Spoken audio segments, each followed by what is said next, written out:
Então, boa noite a todos os que estão presentes aqui. Vocês imagino que vocês já lembrem, né, de mim do módulo passado, em quando eu dei as disciplinas de geologia, de pesquisa mineral e também de comminuição e classificação para vocês, né, essas três disciplinas.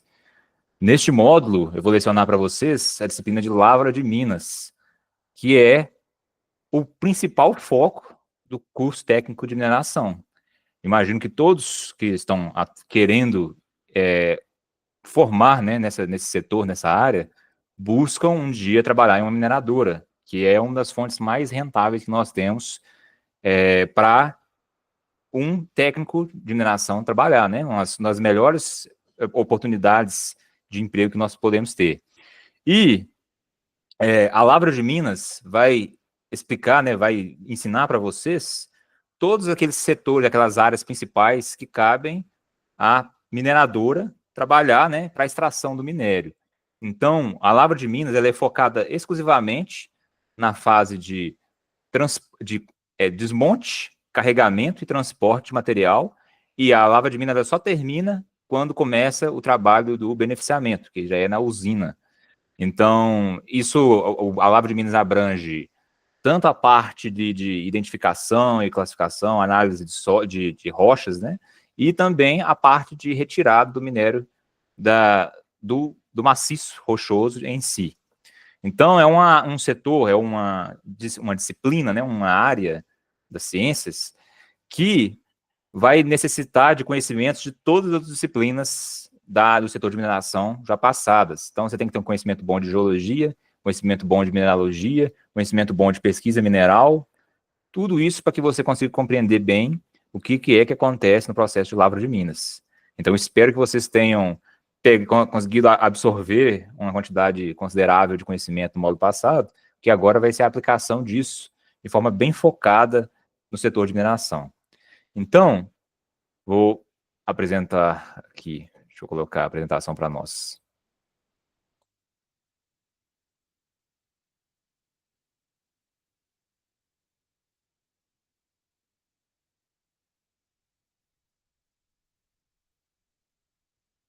Vocês estão conseguindo ver numa boa?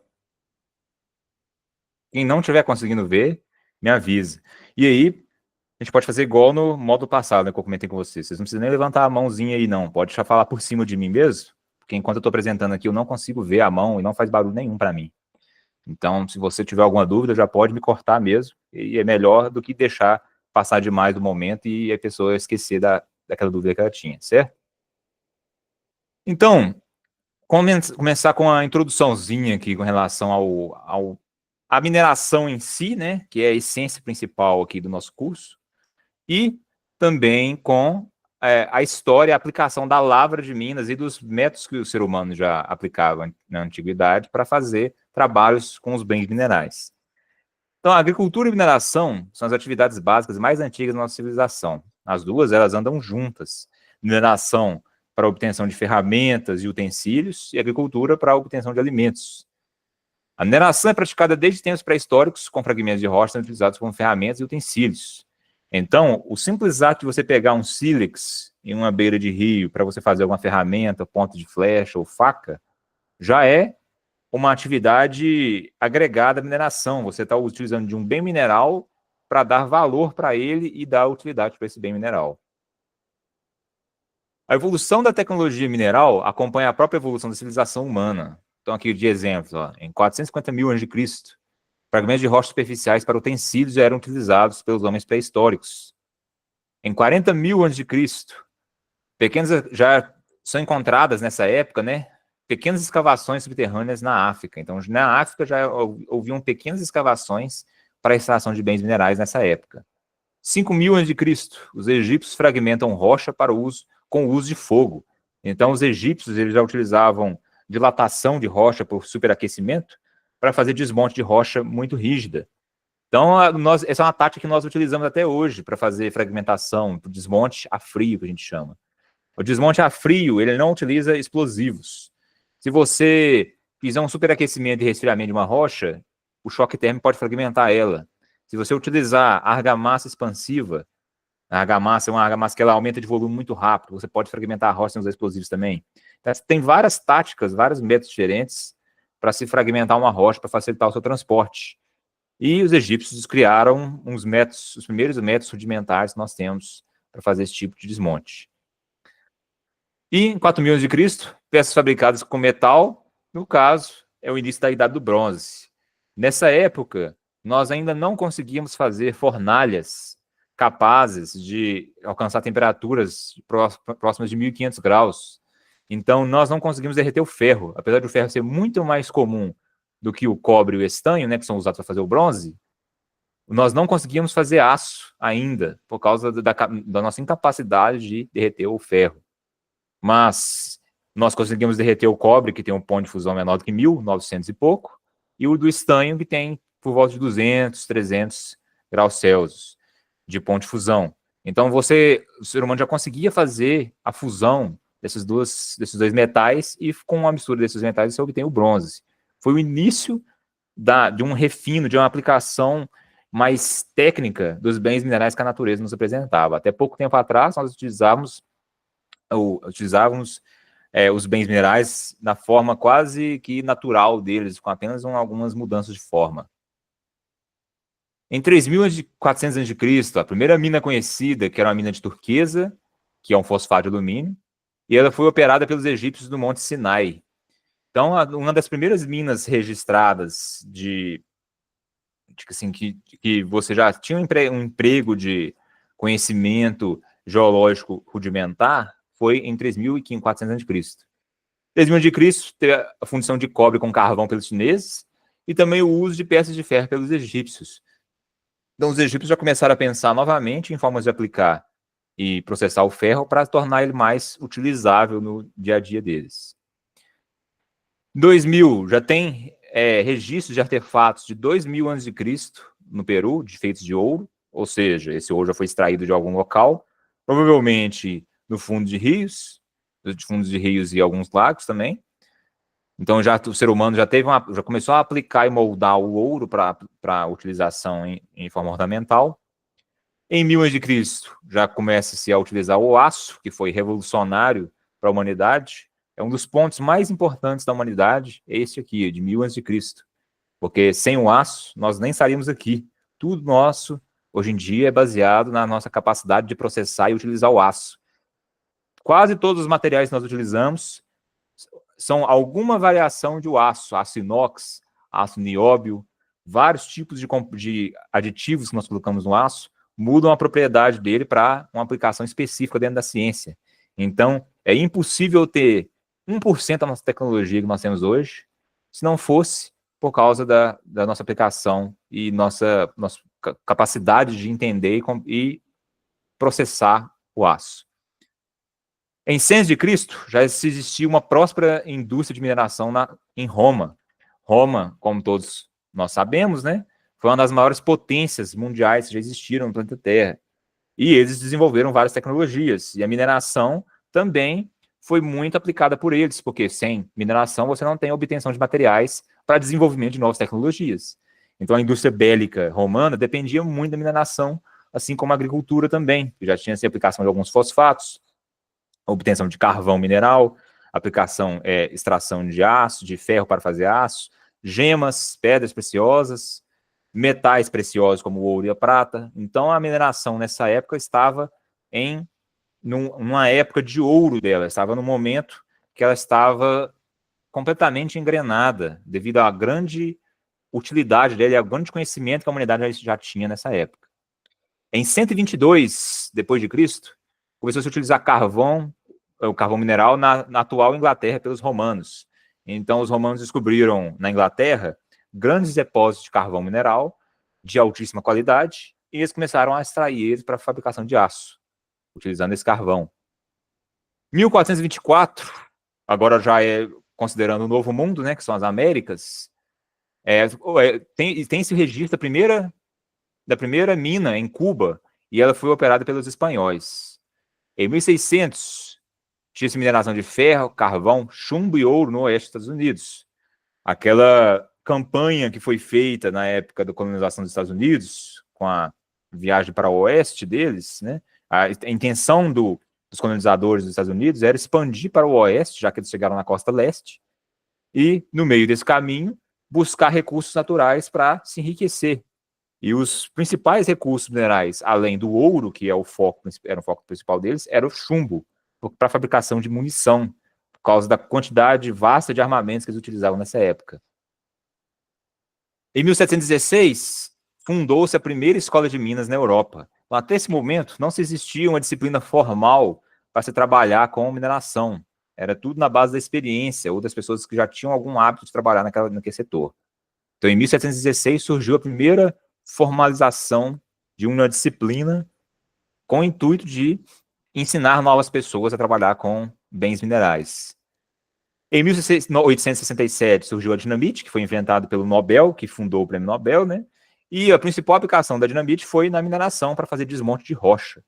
Hoje em dia nós não utilizamos mais dinamite para fazer desmonte, porque ela, além de ser errática, ela não ser confiável, ela gera um tipo de detonação que ela não pode ser tão controlada em nível sísmico. Então nós, não, com uma certa quantidade de dinamite, até a quantidade de dinamite mais controlada que nós podemos utilizar, ainda não vai dar um resultado esperado durante o desmonte de rocha, principalmente em grande profundidade. Então nós temos explosivos mais confiáveis, mais seguros e muito mais precisos hoje em dia. Mas a dinamite ajudou demais, em tempos antigos, a fazer desmonte de rocha. Seria impossível ter aquelas minas de larga escala que nós vemos em filmes, né, que as pessoas entravam com vagões dentro das cavernas, que eram abertas justamente para fazer escavações profundas, sem utilização de dinamite, já que ela é a única coisa que conseguia fazer desmonte daquele tipo de rocha. Em 1903, inicia-se a mecanização e operação de minas de grandes produções. Então, até 1903, era mais trabalho manual. Tinha-se ali a aplicação de alguns vagões que você poderia empurrar ou movimentar à base de eixos específicos, né, de eixos controlados por pessoas, mas todo o serviço era manual. Em 1903, começou-se a aplicação de equipamento de motores elétricos, motores a vapor, várias outras tecnologias também, para fazer movimentação de minérios em grandes distâncias, como ferrovias e etc. Nós temos, na crosta terrestre, 114 elementos químicos, sendo que 92 desses são naturais. Todos os outros são sintéticos, são criados em laboratório, em aceleradores de partículas, e vivem muito pouco tempo, frações de segundo. Então, eles são considerados sintéticos, por serem muito instáveis, eles não estão presentes na natureza de forma natural na planeta Terra. Pode ser que em outro lugar do universo tenha esses elementos manifestados de forma natural. Então, desses 92 elementos químicos naturais que nós temos, eles podem se combinar de diversas formas e formar minerais. Porém, 8 desses 92 constituem 98% da massa crosta terrestre. Então, tem 8 elementos químicos dentro desses 92 que são extremamente comuns. Eles são tão comuns que praticamente todo mineral tem pelo menos um desses elementos químicos. Então, aqui, esses 8 elementos químicos principais que nós temos na crosta terrestre.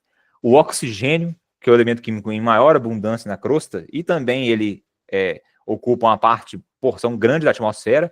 Ele não é o que mais ocupa a atmosfera, quem ocupa mais a atmosfera é o nitrogênio, mas a crosta terrestre tem altíssimas concentrações de oxigênio. 47%, ou seja, quase metade da crosta terrestre é feita de oxigênio. Depois do oxigênio vem o silício, em 28%, e aí você já tem os 2 elementos mais comuns da crosta terrestre inteira. Não é à toa que o mineral mais comum, que é o quartzo, é feito de oxigênio e silício. O quartzo é um óxido de silício. Então, se você tem a combinação dos 2 elementos químicos mais abundantes na crosta, você, logicamente, vai obter o mineral mais comum na crosta terrestre. E não é coincidência que se você tiver o quartzo, que é o elemento mais comum, que é o mineral mais comum, e outros dois minerais extremamente comuns, como o feldspato e a mica, você obtém a rocha mais comum da crosta terrestre, que é o granito. Então, o granito é a rocha mais comum, porque ele é composto de minerais muito comuns. E esses minerais muito comuns são comuns porque são compostos de dos elementos químicos mais frequentes a ser encontrados na crosta, que são o oxigênio e o silício. Depois do silício, nós temos o alumínio, o ferro, e é extremamente abundante. Em todo local você consegue encontrar ferro. O ferro é tão abundante e que, apesar dele ser muito útil para nós, o preço dele é baixo, de tão fácil que é encontrar ferro.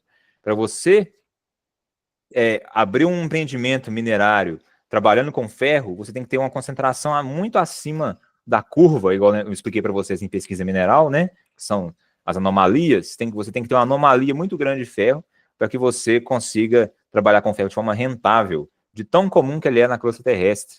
E isso acaba fazendo com que o valor dele se abaixe. Então, toda a mineração de ferro produz volumes imensos de minério de ferro e recebe pouco por esse valor, por essa quantidade movimentada. Eles compensam com quantidade, já que o preço do ferro em si é baixo. O ferro ele é classificado como uma commodity, assim como a soja, o trigo, o cobre, que são substâncias ou são produtos que são utilizados em larga escala pelo ser humano no planeta inteiro e que têm baixo valor unitário, mas você compensa esse baixo valor com grandes volumes na hora da venda desses produtos.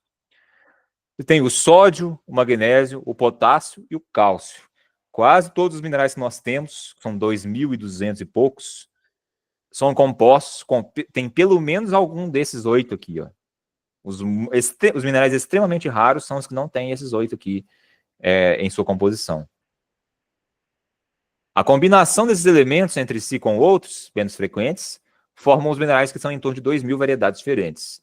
Cada dia que passa, o ser humano descobre um ou outro mineral novo. Então, imagino já deve estar chegando ali nos 2.300, por aí. Da última vez que eu chequei, estava 2.200 e alguma coisa já, minerais conhecidos. Então, relembrando aí algumas terminologias, né? Falei mineral, rocha, tudo isso a gente já viu lá em pesquisa mineral. Lecionei para vocês no período passado. Mas, ó, a título de relembrar isso, né, para não ficar tão seco assim essas terminologias, ó. Mineral, o que é um mineral? O mineral é um sólido cristalino, ou seja, todo mineral é sólido, sem exceção. Se não é sólido, não é mineral mais, é outra coisa. O petróleo, por exemplo, ele não é mineral. Ele é um bem mineral, ou seja, ele vem ele vem através de processos de formação geológica, etc., mas ele não é um mineral, porque ele não é sólido. Ele tem que ser inorgânico. Se um ser vivo fabricou esse mineral, como por exemplo os corais fabricando calcário, esse não é mais considerado mineral. Ele vai receber uma classificação de mineraloide, porque ele não é mais inorgânico. Se ele teve qualquer influência de ser vivo para sua formação, ele não é mais considerado mineral. Ele tem que ser homogêneo. O mineral ele é composto só por uma coisa. Se é quartzo, aquela amostra de quartzo tem que ter só quartzo. Se tiver qualquer outra coisa junto com esse quartzo, não é mineral mais, é rocha. Então, o mineral ele é uma única coisa. Se tiver qualquer outra substância agregada com esse mineral, ele já não vai ser classificado mais como mineral, vai ser classificado como rocha ou outra coisa. Ele tem que ocorrer naturalmente na natureza. O ser humano ele já consegue fabricar uma grande quantidade de minerais diferentes, minerais entre aspas, né? Em laboratório, como por exemplo diamante, esmeralda. Nós conseguimos fazer diamantes e esmeraldas sintéticas. Elas não são minerais, são mineraloides, porque elas não são naturais. O gelo, por exemplo, nossa geladeira, ele é um mineraloide. Ele não é um mineral, mas o gelo de uma geleira é mineral, porque ele foi feito naturalmente. E ele tem que possuir fórmula química definida. O quartzo ele tem sempre a mesma fórmula química. Nunca vai variar. Se variar, ele não é quartzo mais, é outra coisa. Então, o mineral ele sempre tem a mesma fórmula química. Por exemplo, a bauxita, ela recebe uma classificação de mineral honorária, porque, na realidade, a fórmula química dela muda muito. Você tem uma grande quantidade de variações de bauxita. Então, ela só é classificada como mineral, considerada como mineral por alguns estudiosos, por causa da importância dela para o ser humano, que é a principal fonte de alumínio. O nosso principal mineral mineiro de alumínio é a bauxita. Mas, na realidade, a bauxita é um mineraloide, porque ela não possui fórmula química definida. O que é uma rocha, então? A rocha é uma associação natural de minerais e ela pode ser monomineral. Então, se eu tenho mais de um mineral, é rocha. Pronto. É isso. O que é rocha? Se eu tenho um mineral só, é mineral. Se eu tenho 2 ou mais minerais, rocha. Pode ser monomineral. Eu posso ter variações de um mesmo mineral com algumas impurezas, como, por exemplo, o quartzo e a ametista. Quartzo e ametista têm a mesma fórmula química, é a mesma coisa. A ametista, a única diferença é que a ametista tem algumas impurezas, algumas pequenas contaminações de outros elementos químicos que dão uma coloração roxa para a ametista. Então, se eu tiver uma amostra de rocha que tem uma parte dela branca, uma parte dela roxa, eu vou ter uma associação de quartzo com ametista. E eu vou ter uma rocha monomineral, porque é o mesmo mineral, só que com colorações diferentes. Depósito mineral. Isso aqui é importantíssimo. Vocês já viram em pesquisa mineral também, mas relembrando, ó, o depósito mineral é um corpo geológico de grande porte que possui concentração de minerais. Então, se eu tenho um grande maciço de rocha contido abaixo do solo e ele tem alguma concentração de minerais qualquer, então ele é um depósito mineral. Não quer dizer que vale a pena trabalhar com isso. Temos infinitos depósitos minerais diferentes no planeta Terra. A maioria esmagadora deles não serve para nada para o ser humano. Então, se você tem uma agregação de um determinado mineral, se tem uma grande concentração de quartzo, por exemplo, você tem um depósito mineral de quartzo, que não serve para quase nada. Mas se você tiver um grande depósito mineral de ouro, por exemplo, e você chegou à conclusão que vale a pena lavrar esse depósito mineral, então ele não vai ser mais depósito, ele vai ser jazida, que é o que a gente vai ver mais para frente. Então, o depósito mineral, ele pode haver valor econômico ou não. Se ele tiver valor econômico, ele vai virar jazida. Se ele não tiver valor econômico, ele vai ser depósito. E ele pode ter, e normalmente ele tem poucas informações conhecidas por ele. Não é necessariamente vai ter poucas informações. Se eu cheguei à conclusão que não vale a pena lavrar ele depois de conhecer ele muito, ele vai continuar sendo depósito. Se eu não sei nada sobre esse maciço rochoso, então ele é depósito também. Eu tenho que ter conhecimento sobre ele. A jazida, então, é um corpo geológico que é economicamente aproveitável, ou seja, que vale a pena trabalhar em cima. Se um depósito é lucrativo, eu já vou começar a abrir minha mina nele, então eu tenho uma jazida, não é classificado mais como depósito. Toda jazida tem minério e estéreo, e essa aqui é a parte-chave da disciplina, ó. Minério e estéreo. A função dos técnicos de mineração, dos engenheiros de minas e todo mundo envolvido na parte de planejamento de mina é reduzir a quantidade de estéreo retirada e maximizar a quantidade de minério retirado. Então, quanto mais minério você tirar sem estéreo junto, melhor e mais rentável é para a empresa. Então, o principal objetivo da mineração das mineradoras é tirar minério movimentando a menor quantidade possível de estéreo junto. Infelizmente, é impossível de você fazer, erradicar completamente a extração de estéreo. Sempre você tira um pouco. Mas, se você reduzir a quantidade, qualquer que for, você já vai aumentar demais a margem de lucro da empresa. Minério, então, o que é o minério? Ele é uma parte da jazida que possui mineral ou um conjunto de minerais úteis economicamente. Então, se tem uma parte da mina, qualquer parte dessa mina, dessa jazida, que tem um mineral útil, que realmente me interessa ali, se tem ouro, por exemplo, que tem um mineral ali, ouro nativo. Essa parte é classificada como minério. Então eu vou ter, o meu objetivo é retirar ela e mandar para a usina. Uma parte da jazida só é minério se o seu aproveitamento resultar em lucro. Se tem uma parte da minha mina que tem ouro, mas eu vou ter que movimentar tanto material lá, ou tem uma vegetação muito grande em cima, ou está num local de difícil acesso, eu vou gastar mais dinheiro para tirar esse ouro do que deixar ele lá quieto, no local. Então, aí não vai ser mais minério, ele vai ser estéreo, apesar de ter ouro lá. E quem for trabalhar na mineração vai ver muito disso. O ser humano, ele não consegue fazer nada de forma perfeita. E o beneficiamento de minério, ele é uma das coisas mais imperfeitas que nós temos na mineração, porque as tecnologias ainda estão, apesar de serem bem evoluídas comparado com antigamente, elas ainda estão uma tecnologia que ainda está engatinhando. Então, tem muitos equipamentos que são muito rústicos ainda para trabalho com processamento mineral. E acaba-se que você tem uma grande perda de material, de minério, de material de valor agregado e que é enviado para as barragens de rejeito, porque nós não conseguimos refinar 100% do nosso material e jogar o material inútil na barragem, o material útil nos vagões de trem para serem vendidos. Então, o teor, que é aquilo que a gente viu em beneficiamento em pesquisa mineral, vai julgar para mim, tanto na parte de beneficiamento quanto na parte de lavra de minas, se vale a pena ou não trabalhar com aquele material. Já aconteceram casos em Minas Gerais mesmo, de a barragem de rejeito ter um teor mais elevado do que a própria mina, por causa de irregularidade na hora de você fazer um beneficiamento mineral. Então, às vezes a mina tem uma quantidade tão baixa de minério que a empresa trabalha ali numa margem de lucro relativamente baixa. Se você fizer um beneficiamento de minério ruim, você pode ter que acabar tendo que retomar a barragem, ou seja, vai ter que lavrar a barragem para fazer o material voltar para a usina para você processar ele de novo. Igual aconteceu em a mina de ferro em Minas Gerais. Isso. Identificaram que o teor estava elevadíssimo na barragem de rejeito e eles tiveram que retirar a lama e jogar na usina de novo, por causa disso. Dentro da mina, isso pode acontecer em várias áreas, porque a mina não tem o mesmo teor por ela inteira. Regiões na mina têm teores diferentes. E aí a gente usa táticas diversas para processar esses materiais e ter um maior lucro agregado. O minério ele é composto de mineral minério e de ganga.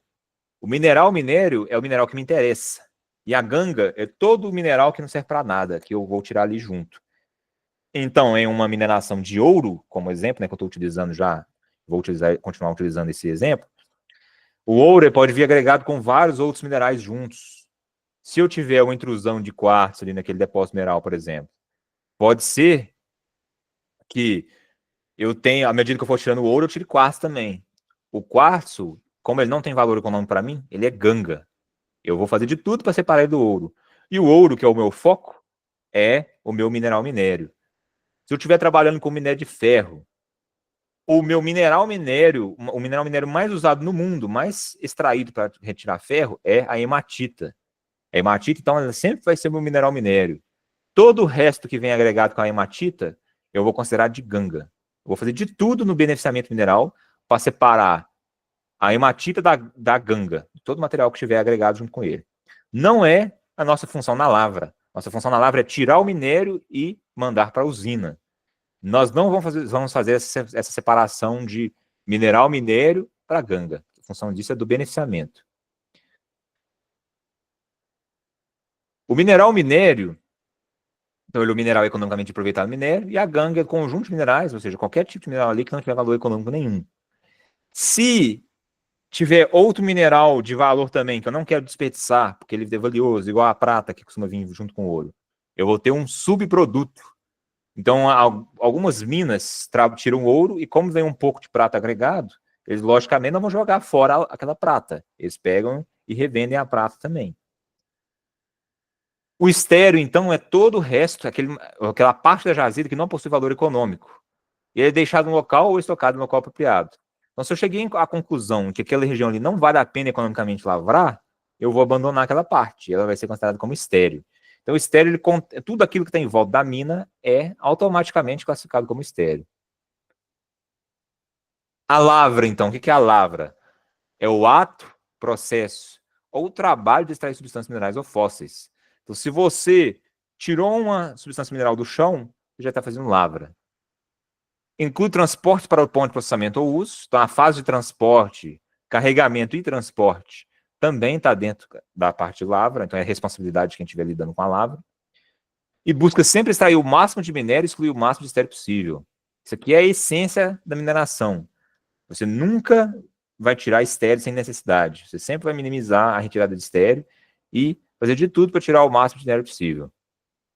O que é a mina? Então, a mina é a mesma coisa que jazida. A mina ela é a escavação feita na terra com o propósito de extrair minério. Então, toda mina é uma jazida. A jazida é o local ali, é o depósito mineral com valor agregado, e a mina é o trabalho que o ser humano está fazendo ali em cima para retirar aquela jazida do local ali, retirar o material que está contido dentro daquela jazida. A mina pode ser a céu aberto ou subterrânea. A maior parte das minas são a céu aberto por causa do preço, que é muito menor que na mina subterrânea, e por causa do retorno também, o lucro é muito maior. Mas, como os recursos minerais estão acabando na superfície, a tendência é, cada dia mais, aumentar-se o uso de minas subterrâneas, por causa da escassez mineral da superfície. E na atividade de desmonte por explosivo significa também um furo carregado. Então, mina pode ser também o furo que você fez e preencheu de explosivos. Então, você pode chamar aquilo de mina também.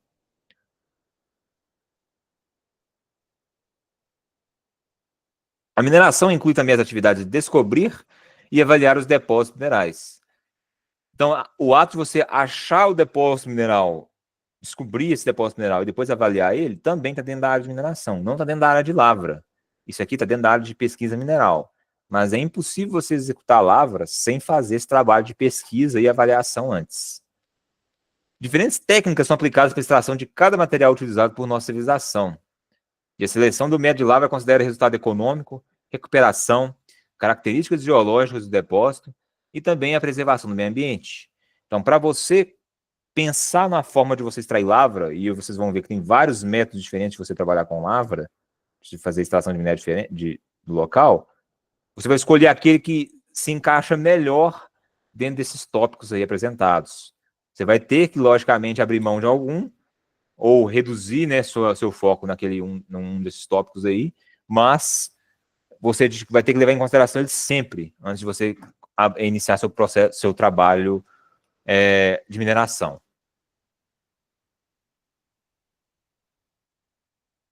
Então, as 4 etapas da vida de uma mina. A primeira etapa de uma vida da mineração em si é prospecção, que é a busca pelo mineral. Depois disso tem a avaliação, que eu vou estudar se vale a pena ou não trabalhar com esse depósito mineral. Isso aqui, esses 2 tópicos iniciais estão contidos, e já foram explicados para vocês, em pesquisa mineral, né? Pesquisa mineral e prospecção de depósitos minerais engloba essas 2 fases aqui, de prospecção e de avaliação. O desenvolvimento é a preparação para a instalação do minério, então, a abertura de estradas, levar a tubulação com água, instalação de oficinas mecânicas, instalação de prédios administrativos, tudo isso, toda essa parte de logística que facilita e permite que ocorra a mineração é a fase de desenvolvimento. Então, retirada da cobertura vegetal também está incluída aqui. E explotação é o processo de extração de minério. Explotação é a fase em si de retirada do material do local. Prospecção e avaliação é classificado como pesquisa mineral e desenvolvimento e explotação é classificado como lavra de minas. As 2 juntas são a lavra de minas. As prospecção e avaliação são interligadas, normalmente combinadas, igual eu apresentei para vocês no módulo passado. E o desenvolvimento e a explotação também estão interligados e em conjunto constituem a lavra de minas. Esses dois últimos aqui são conectados sempre. Você sempre, já que a mina cresce, né, a mina não é estática, você sempre tem que continuar com o desenvolvimento acontecendo. Tem que continuar abrindo estradas, retirando água de dentro da mina, tem que continuar avançando as tubulações e instalações elétricas. A prospecção e a avaliação também elas não param. A prospecção em si, até que ela reduz a ponto de praticamente desaparecer, mas a avaliação não para. Tem-se sondagem o tempo todo para checar se você está fazendo a lavra de forma correta e está maximizando a retirada de minério e minimizando a retirada de estéreo. Então, a extração e movimentação de qualquer tipo de minério ou estéreo demanda operações unitárias similares. Operações unitárias são aquelas etapas de um processo que compõem esse processo. Então, o ato de você, por exemplo, fazer um purê de batata, então esse é um processo, né? O processo é fazer o purê de batata. As operações unitárias são descascar, cozinhar, lavar, amassar, misturar. Todas essas etapas pequenas que compõem um processo são chamadas de operações unitárias. E mineração tem uma infinidade de operações unitárias diferentes, compondo o processo de extração mineral. As operações unitárias são passos básicos empregados para produzir minério a partir de um depósito, juntamente com as operações utilitárias necessárias. E essas operações unitárias principais para a lavra de minas são o desmonte, o carregamento e o transporte.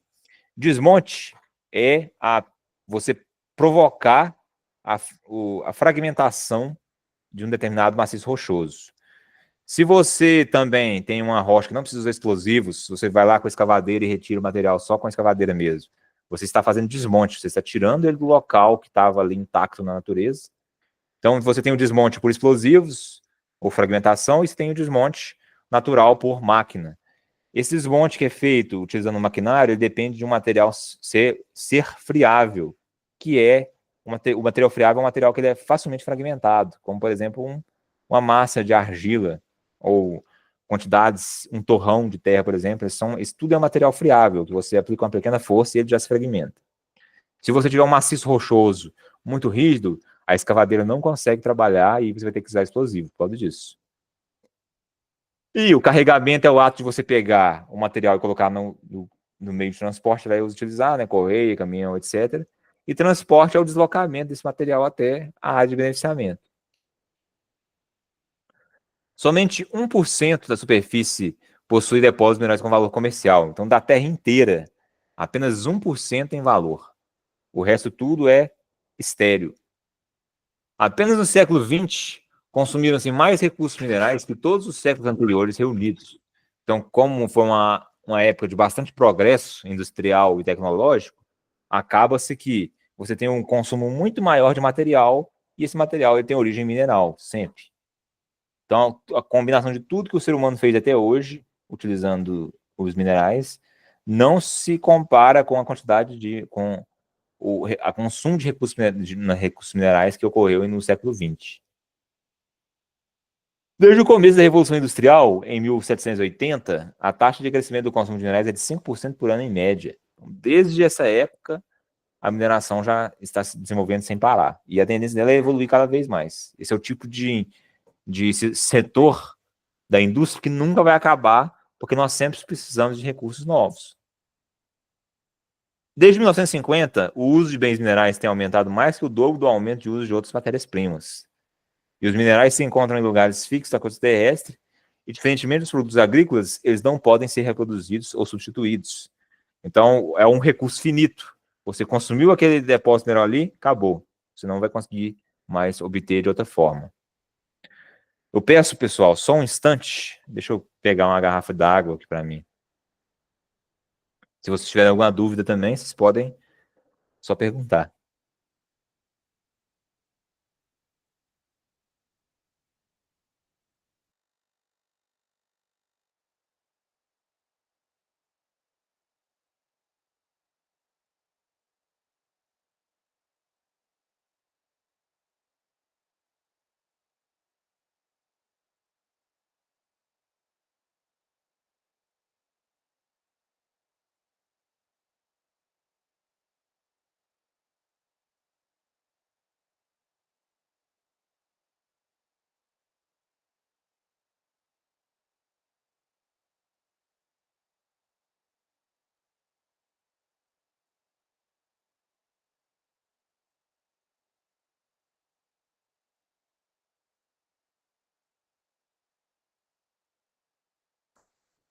Pronto. Vocês têm alguma dúvida? Querem perguntar aproveitando essa pausa aqui? Se não tiverem nenhuma dúvida, eu vou prosseguir aqui. Então, os fatores, né, o fato de a mineração ter recursos finitos e limitados, acaba que impõe limitações à empresa de mineração, que deverá sempre buscar novas reservas enquanto uma é lavrada. Então, como você tem recursos finitos e esses recursos podem começar a ser lavrados por outras empresas, você tem sempre que ficar buscando novos depósitos minerais, tanto para você manter o seu empreendimento, né, ainda funcionando, porque quando sua mina acabar, você tem já que ter um novo empreendimento para você continuar tendo sua renda, né, da sua mineradora. E também você tem que aproveitar as oportunidades antes que outras empresas peguem a licença para trabalhar com aquele local e extrair aquele recurso mineral. Outra característica da mineração é que o custo de operação aumenta com o aumento da profundidade e também com a redução do teor. Quanto mais profunda a mina fica, mais cara fica a operação dessa mina. Você tem que tirar muito material para tirar uma quantidade pequena de minério à medida que você vai aprofundando. E você tem agora que fazer uma distância imensa do caminhão até o local que está sendo feita o carregamento desse minério, e até você chegar nas áreas designadas para você depositar esse minério, você tem um deslocamento muito grande e um gasto de tempo excessivo, o que acaba reduzindo o ritmo e reduzindo também o lucro da mineração à medida que a mina se aprofunda. Então, esse é o principal problema das minas a céu aberto. Quanto mais profundas elas vão ficando, mais caras elas vão ficando e menos rentáveis elas se tornam também, ao mesmo tempo. Os riscos financeiros são altos devido a erros de estimativa de preços e quantidades. Infelizmente, é uma coisa, o ser humano ainda não desenvolveu uma técnica de prever como é que o mercado funciona de forma precisa. Nós temos como fazer previsões e estimativas, mas nós temos vários erros agregados dessas previsões e estimativas, já que o ser humano ele não é perfeito nisso. E acaba-se que você tem, muitas vezes, um gasto ou um rendimento, um gasto muito excessivo ou um rendimento muito baixo, muito menor do que esperado, devido a esses erros de planejamento. Então é importante que durante a execução da mina você ainda tenha planejamento o tempo todo acontecendo. Isso leva com que empresas busquem altas taxas de retorno do investimento. Então, para você conseguir aguentar essa variação no mercado, esses problemas que vão aparecendo que vão reduzindo sua renda, as empresas procuram valores exorbitantes de retorno, porque se você perder um pouco desse seu lucro, você ainda vai continuar tendo um lucro razoável. Para uma empresa, não vale a pena ela ganhar R$1 de lucro por mês. Era melhor eu procurar outro depósito mineral que dá uma renda muito mais elevada que permite que ela continue fazendo investimentos e expandindo. O valor do depósito diminui à medida que ele é minerado, já que não é um recurso renovável. Então, quanto mais minério eu tiro, menor o valor daquela mina.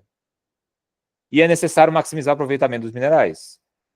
Locais, isso aqui é uma tática interessante. O ser humano, os mineradores, né, em geral, as mineradoras, aliás, elas desenvolveram técnicas para aproveitar aqueles setores da mina que têm menor teor. A principal técnica que nós utilizamos hoje em dia é a blendagem. Você pega uma região que está com teor elevadíssimo e uma teor que está com teor mais baixo, abaixo do teor ideal para você vender para o seu cliente. Você mistura esses dois massas de material e você obtém ali um material com um teor intermediário, próximo do teor para ser vendido para o seu cliente. Então, você aproveitou uma parte do seu depósito que você não utilizaria por ter um teor baixo, misturando ela com um teor mais elevado. E é uma tática que o planeta inteiro utiliza, e o ser humano os países, né, os cidadãos, os empreendedores, em geral, do mundo inteiro, são obrigados a fazer isso, porque é uma forma de você aproveitar melhor os recursos naturais que o país tem. Já que se você esgotar toda a fonte natural que o país tem, ele é obrigado a importar, e isso é um gasto elevadíssimo e pode gerar problemas econômicos imensos mais à frente. Lavrar somente as áreas mais ricas, inviabilizando o restante do depósito, consiste em lava predatória. É isso que eu estou falando para vocês aqui agora. Ó. Então, retirar só a parte que tem maior teor e vendê-la com preço elevado, vai acabar esgotando essa parte com teor mais elevado e você não vai ter nada para misturar com o de teor mais baixo. E acaba que você vai desperdiçar uma grande massa de minério que você poderia ter simplesmente misturado com outro para você conseguir vender. E isso é ilegal. Por lei, você não pode fazer isso. Então, é considerado ilegal por prejudicar o futuro dos recursos de uma nação, já que você vai esgotar os recursos minerais muito mais rápido. Você só pode lavrar primeiramente a parte do maior retorno financeiro, desde que não prejudique o resto da jazida. Então, se eu planejei, julguei e provei que aquela região que eu estou lavrando de teor elevado ali não vai prejudicar a mina no final da vida útil dela, então eu tenho permissão para fazer isso. Em algumas situações, inclusive, o governo permite, os órgãos permitem você fazer essa flexibilização, como, por exemplo, na fase de início de operações de uma mina. Como teve que se fazer um investimento muito exorbitante, muitas empresas começam a atividade de mineração no vermelho. Então, uma forma de recuperar rápido esse investimento é vendendo uma porção do minério de maior teor já de cara. Mas isso não pode ser feito com grande frequência, por causa desse comprometimento que você tem do resto do teor da sua mina. Poucas atividades produtivas ou industriais geram tanta controvérsia quanto a mineração. É comum a população desconsiderar os efeitos benéficos da atividade e apenas se focarem nos impactos negativos sobre o meio ambiente. A mineração ela tem uma característica muito infeliz, que é a aparência. As pessoas observam a lavoura e acham maravilhoso. A maioria das pessoas que não tem conhecimento, né, minerário ou conhecimento da agricultura em geral, e olham para uma cava de uma mina, né, e vem aquele buraco imenso, desmatado.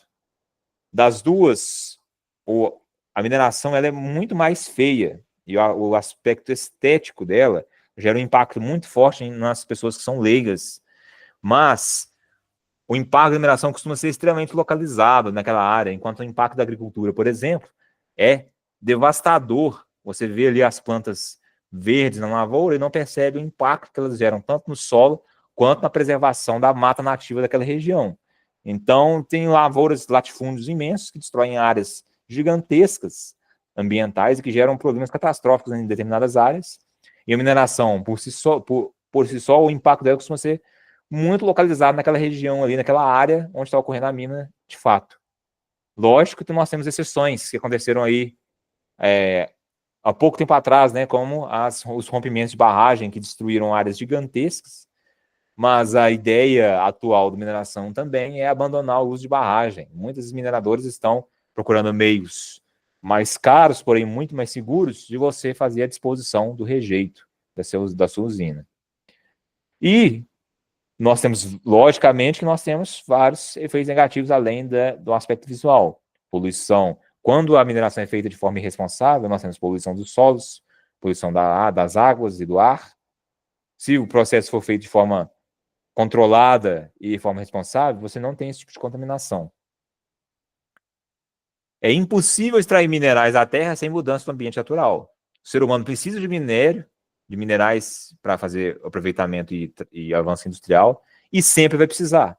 Então, mineração é uma coisa que sempre vai existir. É possível que todos os outros setores deixem de existir, mas a mineração não vai deixar de existir, porque nós sempre precisamos de material novo, já que alguns são perdidos à medida que alguns retornam para a natureza de forma que a gente não consegue aproveitar, então nós temos que sempre extrair materiais novos para prosseguir com o nosso setor industrial. E também para a nossa sobrevivência em si, né? Já que fosfato, potássio também são compostos de fertilizantes que sem eles, mais de 70% da população mundial morreria.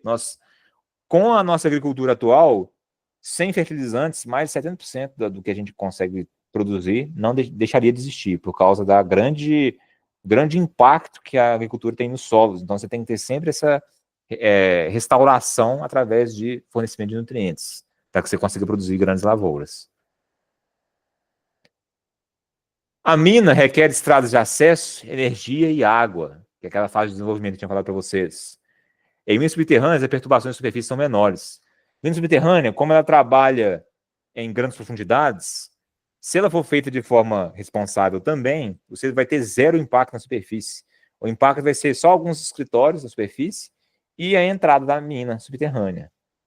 Se não aconteceu uma subsidência, igual aconteceu há uns tempos atrás, né, que teve aquela cidade onde tinha a mina de Salgema, que começou a ceder completamente. Então, se você fizer a mineração de uma mina subterrânea de forma responsável, esse tipo de coisa não acontece. Se for feito de forma irresponsável, você tem essa subsidência e até dreno de alguns tipos de custos da água para dentro da mina, se o planejamento for feito de forma irregular. Os rejeitos descartados do processo em forma de sólidos, líquidos ou gases precisam ser controlados e descartados para não causarem grandes impactos ambientais e danos à saúde dos trabalhadores. Então, barragem de rejeito, por exemplo, ela tem que ser muito bem controlada, muito bem registrada e estudada, para que não haja, por exemplo, infiltração do material, dos reagentes químicos que estão contidos na lama para dentro do solo. Os impactos negativos da mineração podem ser agrupados em 3 categorias: impactos ambientais e de uso do solo, riscos de acidentes de saúde, impactos econômicos, políticos, sociais e psicológicos. Então, são 3 categorias que envolvem a parte, os impactos na mineração. Então, tem tanto a parte ambiental, social e também a parte econômica. Tudo isso a mineração influencia de alguma forma. A mineração tem influência negativa e também influência positiva em muitos desses aqui.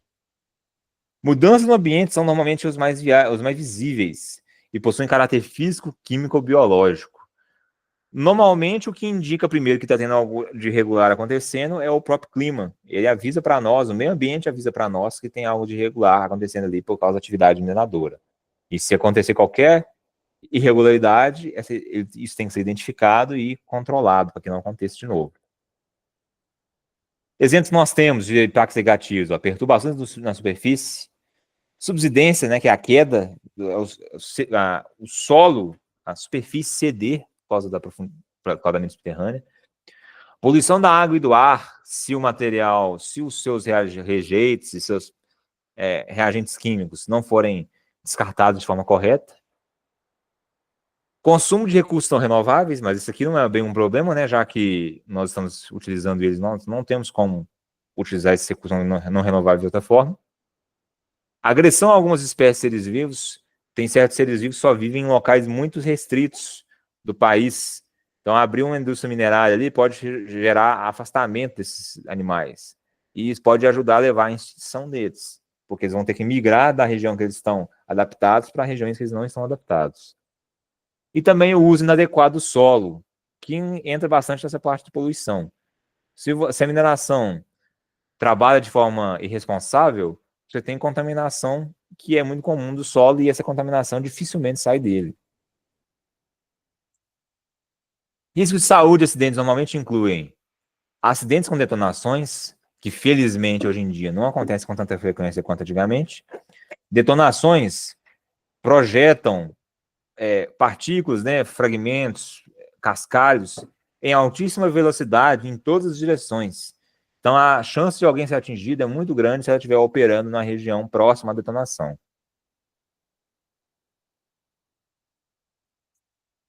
Algumas minas, elas geram uma produção excessiva de poeira devido ao tipo de material que ela trabalha.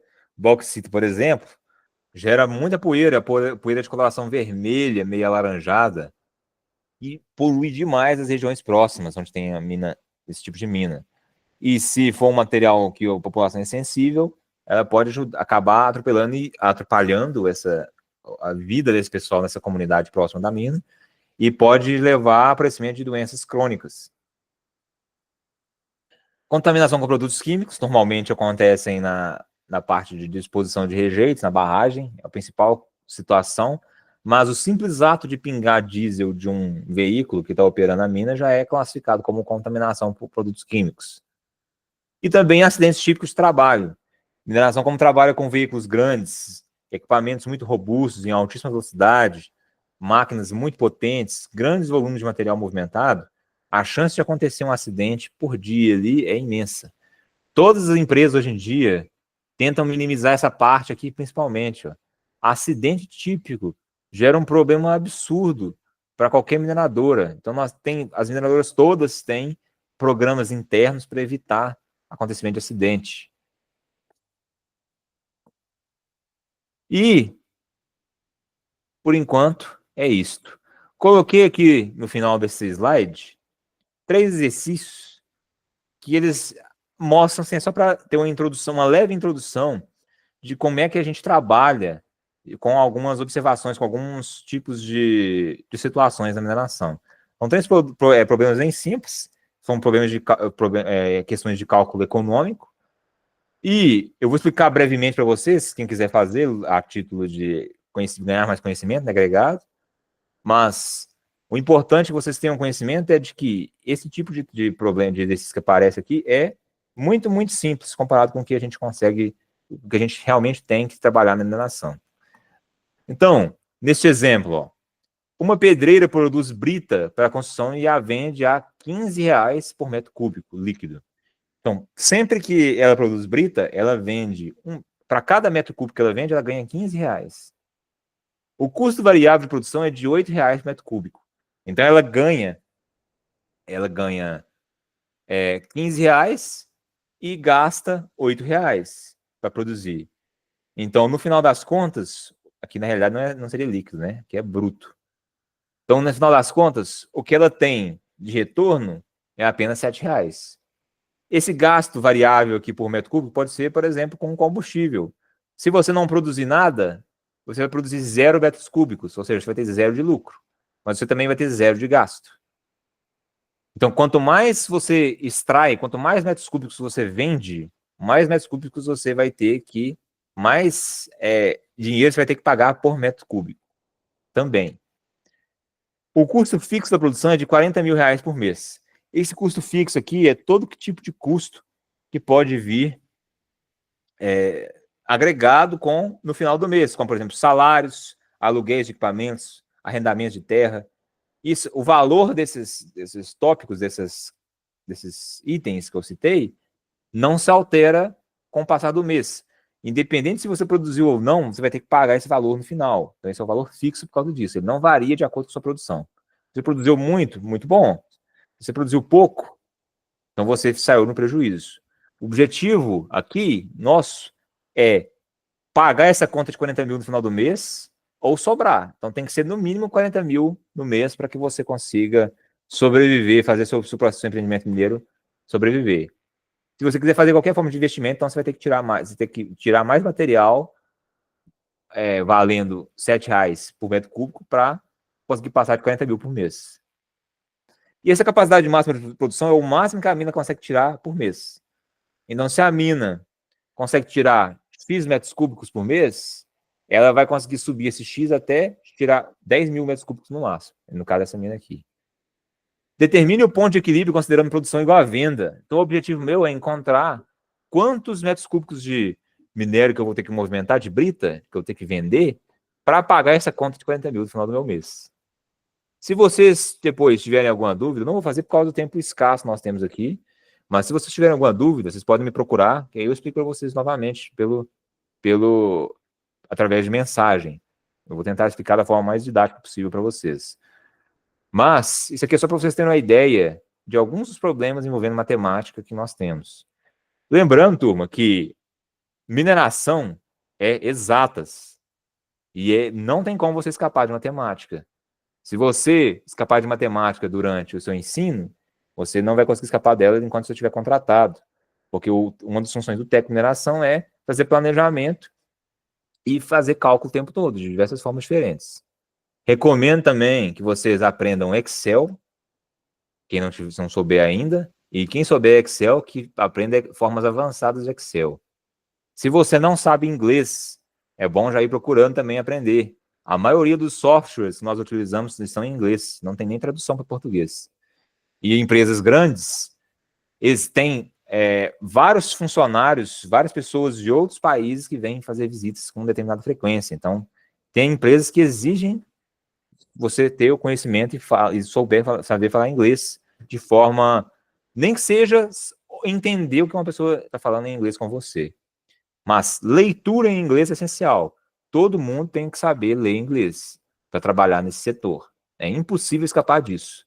Se você não souber Excel ou inglês, a chance de você ser contratado dentro do setor de mineração é muito baixa. Certo? Excel é essencial para qualquer setor, né? Se você trabalhar em qualquer área, você precisa saber disso. Então, lembrando que é o curso de exatos e vocês vão ver matemática. Quando vocês tiverem uma disciplina chamada metrologia, vocês vão ver mais ainda matemática aplicada.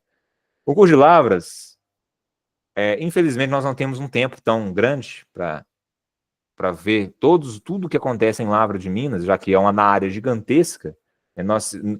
Normalmente se demoraria até 3 anos para você ver tudo que é necessário da parte de Lavra, mas vai ser possível eu focar nos pontos mais importantes com vocês. Essa parte de exatas, aqueles cálculos matemáticos, quem quiser me procurar para que eu explico numa boa, pessoalmente, para cada um, certo? No mais, vou parar por hoje aqui mesmo, e aí na próxima aula... Esses slides você já vai estar enviando lá no... Vou mandar para vocês. Isso. Eu vou mandar para vocês, e qualquer dúvida que vocês tiverem, vocês podem mandar mensagem também no WhatsApp, numa boa. Você tem alguma dúvida com relação à aula de hoje? Não, tranquilo. Eu estava em dúvida em relação da ganga com o estéreo, né? Porque para mim era a mesma coisa. Aí você mandou lá, aí ficou bem explicado lá. Deu para entender, então, qual a diferença entre os dois? Deu sim. Porque isso é uma confusão muito comum que você teve aí. Ganga e estéreo. Muita gente confunde as duas coisas, mas são completamente diferentes, os dois aspectos, né? Então, mas se alguém tiver mais alguma dúvida, é só perguntar. Na próxima aula, nós vamos então entrar na parte de lavra de fato mesmo, a parte focada na extração mineral. Eu pretendo falar com vocês sobre os métodos de extração mineral que nós temos, os métodos de lavra. Então, vai ser a parte bem focada mesmo, bem centralizada no processo de extração mineral. Certo? No mais é isto. Se vocês não tiverem nenhuma dúvida, então desejo uma boa noite para vocês e até a próxima reunião nossa. Boa noite. Então, beleza, boa noite, até mais. Boa noite.